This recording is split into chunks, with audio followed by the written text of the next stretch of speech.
again. Now Jean wants to travel to Grasse, but he'll need the proper paperwork, so Giuseppe grants it to him in exchange for 100 new perfume formulas. After Jean leaves, Giuseppe goes to bed feeling very happy, but suddenly his house crumbles and kills him. On his way to Grasse, Jean finally gets to explore the countryside and his mood greatly improves thanks to the pure air. Instead of taking the short roads through various towns, Jean decides to walk through the mountains to keep breathing clearly. He ends up climbing to the top of a mountain and hiding inside a cave, where for the first time he can only smell one thing: the scent of dead stone. The lack of thousands of smells overwhelming him makes him relax so much that he ends up staying there for several years, and he would have stayed longer if it wasn't for the dreams of the plum woman. When Jean finally comes out again, he washes his body in the rain and realizes that he doesn't have a scent like everybody else, making him feel like a nobody. That moment he swears he would prove to the world that he's exceptional.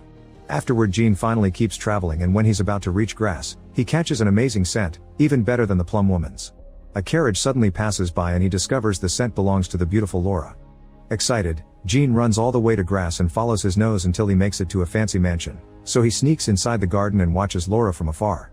He gets as close as he can to smell her scent, but his time is cut short when her father Richie sends her back inside. The next day, Jean starts working in a perfume shop where he learns the art of enfleurage under the supervision of Drouot. The process consists of pressing flowers into animal fat and boiling them in a large container to extract their essence. One night, a couple is fooling around in the barn, but the boy leaves when the girl teases him too much and she ends up stuck. Soon Jean shows up pretending to help her, but he actually kills her.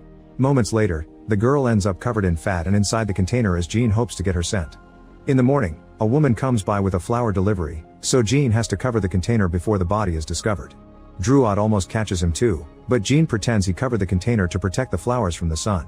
In the end, this process doesn't extract the girl's scent, so Jean has to think of something else. In the evening, he hires a street worker, who brings her dog along. However, instead of doing the